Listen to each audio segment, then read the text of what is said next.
Now the Lord spoke to Moses, saying, Speak to the children of Israel, that they may turn and camp before Pi-hahiroth, between Migdol and the sea, opposite Baal-zephon.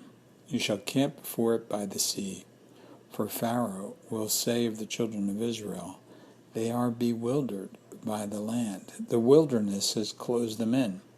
Then I will harden Pharaoh's heart, so that he will pursue them, and I will gain honor over Pharaoh and over all his army, that the Egyptians may know that I am the Lord.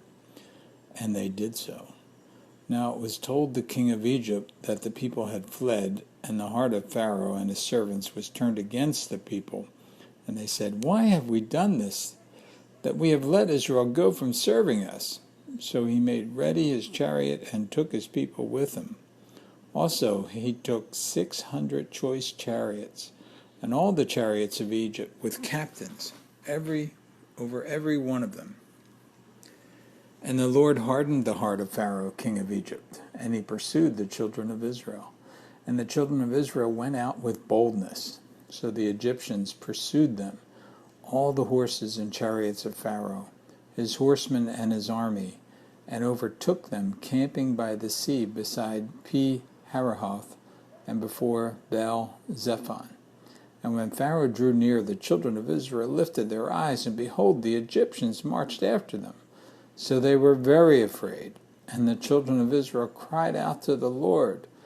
Then they said to Moses, Because there were no graves in Egypt, have you taken us away to die in the wilderness? Why have you dealt so with us to bring us up out of Egypt? Is this not the word that we told you in Egypt, saying, Let us alone, that we may serve the Egyptians? For it would have been better for us to serve the Egyptians than that we should die in the wilderness. And Moses said to the people, Do not be afraid. Stand still and see the salvation of the Lord, which he will accomplish for you today. For the Egyptians whom you see today, you shall see again no more forever. The Lord will fight for you, and you shall hold your peace. And the Lord said to Moses, Why do you cry to me? Tell the children of Israel to go forward, but lift up your rod and stretch out your hand over the sea and divide it. And the children of Israel shall go on dry ground through the midst of the sea. And I indeed will harden the hearts of the Egyptians, and they shall follow them. So I will gain honor over Pharaoh and over all his army, his chariots and his horsemen. Then the Egyptians shall know that I am the Lord, when I have gained honor for myself over Pharaoh, his chariots, and his horsemen. And the angel of God, who went before the camp of Israel, moved and went behind them, and the pillar of cloud went from before them and stood behind them. So it came between the camp of the Egyptians and the camp of Israel. Thus it was a cloud and darkness to the one, and it gave light by night to the other, so that the one did not come near the other all that night. Then Moses stretched out his hand over the sea, and the Lord caused the sea to go back by a strong east wind all that night, and made the sea into dry land, and the waters were divided.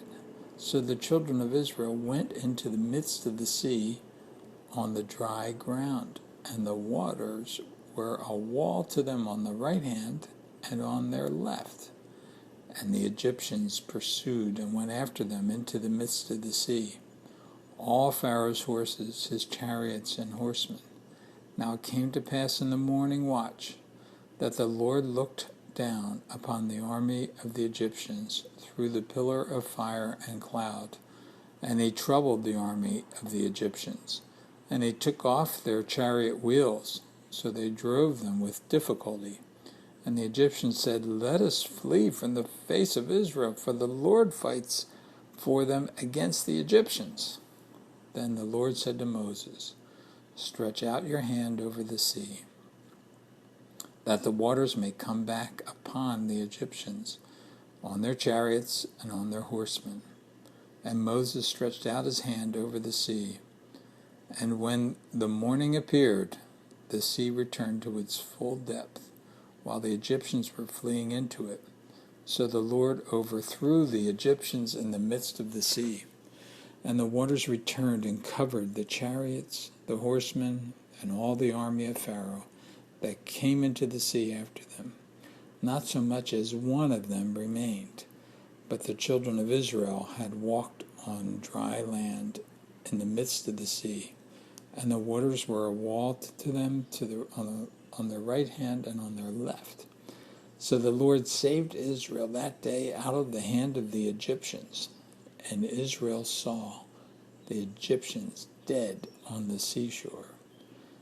Thus Israel saw the great work which the Lord had done in Egypt, so the people feared the Lord and believed the Lord and his servant Moses.